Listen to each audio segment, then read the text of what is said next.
The restaurant was glowing with soft amber light, the kind that makes polished glasses shimmer and gives every table a quiet golden halo. Waiters moved like shadows across the marble floor, their trays balanced with ease, their steps rehearsed.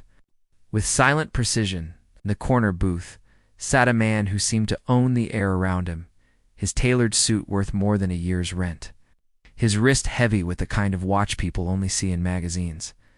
He was a billionaire or so, everyone whispered. It's the kind of man who never needed to raise his voice to be heard, because the power in his presence spoke louder than words. But the truth of a man, as the night would soon reveal, isn't measured in wealth.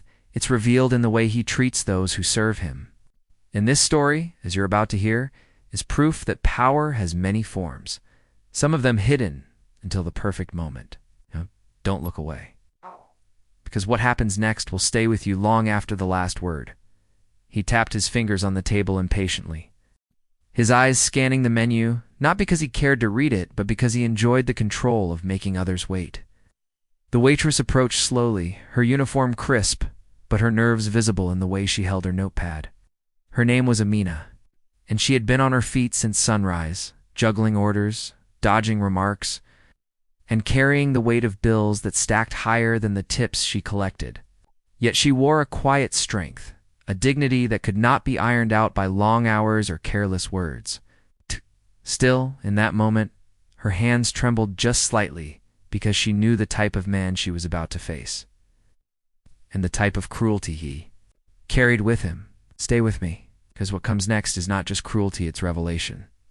The billionaire didn't even look at her when she greeted him. Water, he said flatly, still staring at his phone. Amina nodded, her accent curling softly around her English, each word carrying the faint music of another tongue. Would you like sparkling or still, sir? She asked politely. That was when he looked up. His eyes, sharp and assessing, lingered on her face longer than necessary, and then a thin smile curled at the corner of his mouth. He had found a flaw to exploit. He had found something to mock. Keep listening, because this is where pride meets arrogance, and sparks begin to fly. You sound funny, he said loudly enough for the nearby tables to hear. Do they not teach proper English wherever you came from? A few people shifted, uncomfortably in their seats, but no one dared intervene. Mina's cheeks burned, yet she forced a smile, professional, calm, unwilling to let him see her falter. She had endured worse, but his laughter, sharp and echoing, cut deeper than she expected. And then, as if to humiliate her further, he leaned back in his seat, speaking broken phrases of exaggerated mock Arabic, twisting sounds into a caricature, a cruel imitation of a language he didn't understand. The other waiters froze. Some guests looked down at their plates. Silence stretched across the restaurant, heavy with discomfort, but silence, as you'll soon see, doesn't last forever. Amina placed the glass of water in front of him carefully, her hands steady now, her eyes lifting to meet his with a calm that carried more power than his wealth ever could. Rush didn't stumble, didn't break. Instead, she opened her mouth, and in perfect, fluid Arabic she spoke. Her words flowed like poetry, sharp yet graceful, the rhythm rising and falling with the elegance of someone who had carried a language. Since birth, if only your money could buy respect, she said, though few in the room understood the meaning. But everyone understood the shift. Everyone understood the way his face drained of color, the way arrogance flickered into uncertainty. This was the moment he hadn't expected, and the moment he would never forget. Don't stop listening now. The story only deepens from here. The billionaire blinked, caught off guard. His eyes darted to the couple at the next table, who exchanged knowing glances. He had assumed no one would understand her.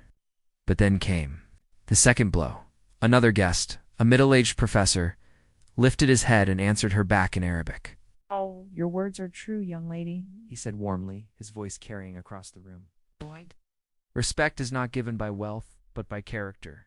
Suddenly, the billionaire wasn't laughing anymore. Suddenly, the room wasn't his, and the waitress, the one he had mocked, was no longer small in the eyes of those watching. She was commanding the moment with nothing but her voice. Imagine being there, seeing power shift like a tide before your eyes, Would you have felt the chill he felt then? Mina did not gloat, nor did she raise her voice.